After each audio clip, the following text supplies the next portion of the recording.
I want you to picture a modern operating room for a second. You walk in and you've got, robotic surgical arms, laser-guided imaging, AI monitors tracking every single heartbeat with millisecond precision. Oh, yeah, it literally feels like stepping onto a spaceship. Right. It really does. It's like the absolute pinnacle of human technological achievement, all just focused in this one highly sterile room. And it's incredible to see in person. It is. But then you step out of that operating room, you walk down the hall to the administrative desk, and you look at how these highly advanced medical professionals are actually communicating with each other. Yeah, this is where reality hits you. Exactly. Because as of today, according to the industry data we're looking at, 70% of medical communication in the U.S. is still sent by fax machine. I mean, it is just a staggering disconnect. You literally have science fiction in the exam room and then like a 1980s office park at the front desk. It's completely wild. And welcome to the deep dive, by the way. Today we are looking at exactly how that gridlock is finally breaking. Because it's not like doctors actually love the sound of dial-up tones, right? Right. Our mission today is to look at a stack of recent corporate presentation slides and financial reports dated right up to Q1 of 2026 for a company called Doximity. Yeah, Doximity. We want to understand how this single platform has just quietly monopolized the screens of medical professionals and, what that actually means for the future of your own healthcare. Okay, let's unpack this, because the environment that made a platform like this necessary is just as important as the app itself. Right, because that fax machine statistic isn't just some quirky technological hangover. It's a symptom of a much larger systemic problem. Like the sources point out that 75% of doctors cite the inefficiency of electronic health records, or EHRs, as a primary cause of their burnout. What's fascinating here is that this massive technological lag in healthcare created the perfect vacuum for a Silicon Valley-style disruption. Yeah, because for anyone who hasn't worked in a hospital, an EHR is basically the massive database where all patient data lives. But, they weren't really built for doctors to treat patients, were they? No, not at all. They were originally designed as billing software, basically just to ensure hospitals get paid by insurance companies. Right. So they are incredibly clunky, data-heavy systems. But over the last 2 decades, they basically became the mandatory operating system for daily medical work. Which means doctors just found themselves drowning in administrative data entry, playing phone tag with specialists, and waiting by the fax machine to get a patient history from another clinic. Exactly. You have this industry that is incredibly data-rich, but completely workflow poor. Right, which seems like the exact scenario where tech usually steps in. But healthcare has always been incredibly resistant to consumer tech disruption because of the security and privacy regulations, right? Oh, for sure. Doctors have been desperate for consumer-grade technology, like the seamless apps you use to order food or book a flight, but it has to be rigorously secure. You can't just text lab results over a normal messaging app. Yeah, the high fines for that are massive. Which brings us to the solution Doximity actually built. Looking at their product strategy, it's almost like they created this Frankenstein's monster of enterprise tech. I love that analogy. It really is like that. They took the professional networking of LinkedIn, the scheduling of Google, the e-signatures of DocuSign, the secure video of Zoom, and the AI of ChatGPT. And just rolled all of that into one unified, highly secure, high PA compliant application. Right. But, that sounds great on paper. In a boardroom, sure. But doctors are incredibly busy. They are notorious for hating new software because it usually just means more training and more clicks. Oh, absolutely. So my pushback is, do they actually use this? Or is it just another mandate pushed down by hospital administration that sits unopened on their phones? Well, the adoption metrics in the reports are just staggering. Over 85% of all U.S. doctors use this platform. We are looking at over 800,000 active providers. See, really? 85%? Because that isn't an early adopter metric. That's effectively a utility. Right. That's like saying 85% of people use electricity. Precisely. Wow. And it's not some forced hospital rollout either. It boasts a 4.8 app rating across more than 192,000 reviews. Wow. Yeah, in enterprise software, where people usually only leave reviews to complain, that kind of rating is practically unheard of. They also count the top 20 hospitals and health systems and the top 20 pharma companies as clients. So for you listening, think about what that means for your next doctor's appointment. When your physician is looking at their phone or managing your telehealth visit, there is a highly probable chance they're operating entirely inside this specific platform. It's the invisible infrastructure running in the background of American medicine. Right. So having established this massive user base, let's talk about how these doctors are actually spending their time on the app. The company breaks it down into three main pillars: professional network, newsfeed, and workflow. Yeah, and the network and newsfeed makes sense for keeping up with colleagues.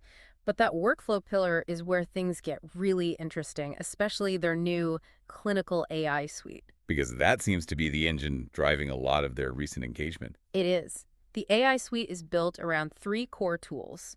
First, you have Dialer, which integrates phone, text, and video into one secure channel. So a doctor can call a patient from their personal cell phone, but make it look like the call is coming from the hospital switchboard. Exactly. It completely solves the problem of patients ignoring calls because it looks like spam. Then you have Ask, which is a medical AI Q&A tool for quick clinical referencing. And finally, you have Scribe, which is an AI dictation tool. Okay, wait, I have to stop you on Scribe. Because the moment you say an AI is recording a doctor's visit, my alarm bells just go off. Yeah, that's a very common reaction. Nobody wants their most vulnerable health details or their family medical history feeding a tech company's algorithm. That is the ultimate hurdle for medical AI. But the source material is explicitly clear on this. The AI suite is completely HIPAA compliant. And more importantly, it is specifically designed so that absolutely no audio data is saved. So if it's not saving the audio, how does it actually process the visit? The audio is ephemeral. The AI processes the speech into text in real time, structuring it into a clinical note. The second the transcription is complete, the original audio file is just dumped entirely. It ceases to exist. Oh, wow. Yeah, the doctor reviews the text, exports it to their EHR, and moves on. That strict adherence to privacy is the only reason they've managed to get widespread adoption. That makes a lot of sense. And we actually see the proof of this in the real-world testimonials from the sources. Like Dr. Kevin Pazza says the AI tools literally help him leave work early. Which is massive for combating burnout. Giving a doctor an hour of their life back every day is a huge deal. Yeah, and Dr. Sharma Patel notes that it drastically reduces the mental burden in a busy ER environment. Right, because you aren't trying to remember every detail to type up 3 hours later. Exactly. And then Dr. Robin Jarvis highlights something interesting. She says, unlike other generic AI tools, Doximity provides direct links to academic journals and clinical guidelines right there in the app. It's tailored specifically for clinical use. But here's where it gets really interesting. An app that helps doctors leave work early is great, but they offer this for free to doctors. So how does this company actually make any money? The core business engine relies on one fundamental economic reality of the U.S. healthcare system. Doctors determine over 73% of all healthcare spending in the United States. Wait, 73%. Yep. So while patients consume healthcare and insurance companies pay for it, the doctors are the gatekeepers. If you want to move money in healthcare, you have to talk to the doctors. So Doximity monetizes this by offering marketing, hiring, and enterprise workflow solutions to pharma companies and hospitals. Exactly. They are basically the toll bridge to the medical attention economy. A pharma company can run all the TV commercials they want, but unless a doctor writes the specific prescription, the drug doesn't get sold. Okay, let's look at a specific example from the slides because the mechanics here are wild. They detail a case study involving a COPD drug called doxlimumab. Right, a chronic obstructive pulmonary disease treatment. So the platform uses its point of care and newsfeed modules to push out 24-week phase 3 data for this drug. And the data shows a 23% reduction in acute exacerbations directly to the doctors. But the key here is they aren't just blasting this to every single user. A pediatrician doesn't need COPD data. They use this AI orchestration engine that uses over 300 data inputs to find the exact right audience. Wow, 300 inputs. Yeah, so it combines behavioral signals on the app with external data from analytics firms like IQVIA. The algorithm knows, hey, this specific pulmonologist frequently treats severe COPD, and it serves the research directly to them. That is so granular, and it gets even more localized when you look at the formulary module. Oh, the formulary modules where they really close the loop. Yeah, because it can show a doctor in, say, Richmond, Virginia, that 96% of their specific patients have preferred insurance coverage for a drug like Doxlara. It calculates the exact out-of-pocket costs on the spot. Right, which removes all that logistical friction.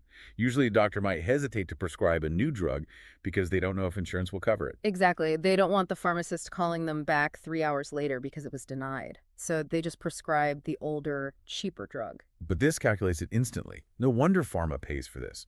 You're reaching the decision maker and proving the economic feasibility right there in the exam room.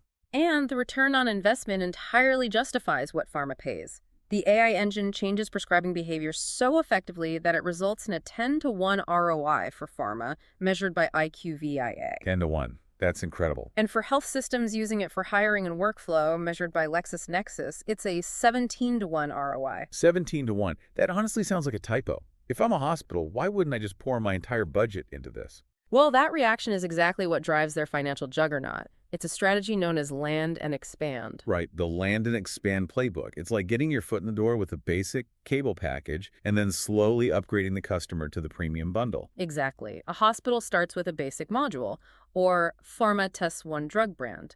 They see that massive ROI, and next year they expand to 7 brands or upgrade to premium workflow tools. And we see the financial realities of this in the Q4 metrics. Their revenue grew from $207 million in fiscal year 2021 to a projected $670 million in fiscal year 2026. That's a 22% compound annual growth rate. And their adjusted EBITDA margins are sitting comfortably around 49 to 55%, meaning they are keeping about half of every dollar as profit. But the metric that really proves the land and expand strategy is their net revenue retention, or NRR. It's 109% overall and 114% for their top 20 clients. So wait, for people outside of SaaS, an NRR of 114% means that even if they sign 0 new clients this year, existing customers are actively spending 14% more money every year. Exactly. They have negative churn. So what does this all mean? I mean, if they already have 85% of doctors and the top clients are spending more, have they already maxed out their growth? It's easy to assume that, but if we connect this to the bigger picture, the total addressable market, the TAM, is $18.5 billion.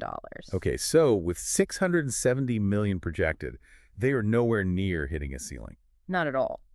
While they have penetrated 53% of U.S. mega brands, those over $100 million in revenue, they've only tapped into 11% of mid-tier brands. So the specialty drugs under 100 million are mostly untouched. Right.